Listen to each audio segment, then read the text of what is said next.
jaamacadda Adna Aadan ayaa munaasabad dhiirigelin iyo abaalmarin u qabatay ardaydii kaalmaha hore gashay. Munaasabadan ayaa waxaa ka soo qayb galay mas'uuliyiin kala duwan oo ay ka mid yihiin mas'uuliyiinta jaamacadda Adna Aadan, bahda hal abuurka iyo mas'uuliyiin kala duwan.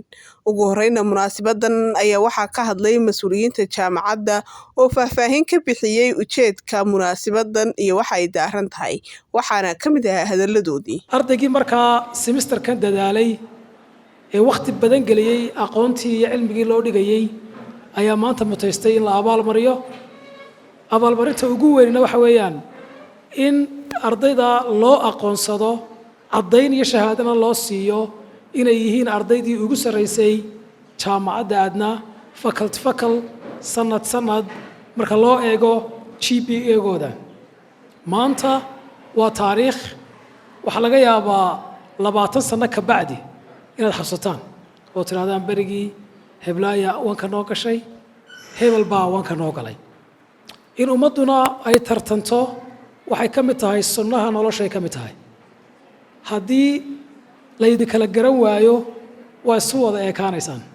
Laakiin maanta waxa aan kulliyadaha iyo madaxda jaamacadda uga mahad celinayaa in intiina hor fadhida aad tihiin intii dadaashay, dadaalkiinina maanta ay ku mutaysateen in ardayda kale kaga duwanaataan ood barta ku soo fadhiisataan.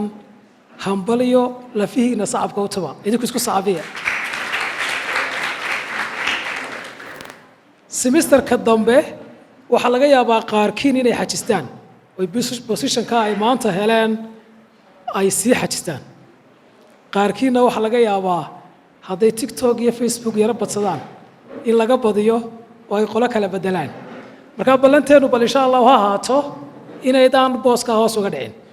Haddii aad ku noqotay maanta ardayga koobaad 3.97 ku dadaal inaad marka dambe ku noqoto ardayga koobaad 4 GPA. waxaan noqonaysaan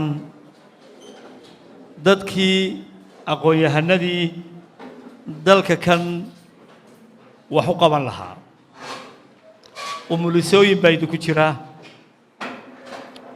dadkii lagu seexan lahaa ee umulisadu ku seexan lahayd, ilmaha yar ay dhalaysaa ku seexan lahaa, neersinkii gargaarayay ee u soo jeedayay baa idinku jira, dhakhaatiirtii medicine-ka daawooyinka iyo wax walba u qorayay baa idinku jira, dadkii farmasiga ayaa idinku jira, public health-kii baa idinku jira. Inta nooc ee faculties-keenuba halkan way fadhiyaan. waxaa lagu abaalinayaa oo lagu abaalmarinayaa sanad walba 5 arday ee ugu sarreeya. Marka faculty kasta waxaa laga yaabaa inay dhowr iyo 10 gaadhaan, qaarkoodna 20 gaadhaan. Marka baayeer sanad ahaan loo eego waa hawl aad u qiimo badan. waa waxa loo baahan yahay in lagu daydo.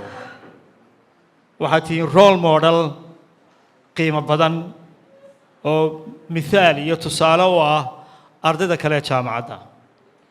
waa ka soo baxdeen dadaalkiinaana idin siiyey.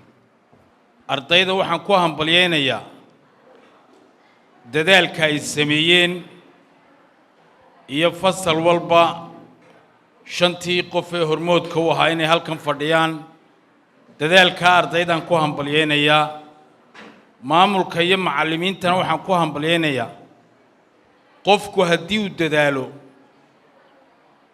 oo waad mahadsantahay la odhan waayo, marka dambe wuxuu odhanayaa dadaalku muxuu sheegayaa de adig iyo kii kale wax idin farqo idin dhaxeeya ma jiree de iskaba daayo inaad dhacdoon iska ilaali buu soo odhanayaa. garashada ay intaa garteen maamulka iyo macallimiintu ay dhiirigelintaas sameeyeen. dhiirigelintaasi intiinan dadaalkii aad soo samayseen inaad dadaal labaad sii samaysaan bay shidaal u tahay. kuwa kale ee aan dadaalinna inay idinku daydaan bay u tahay.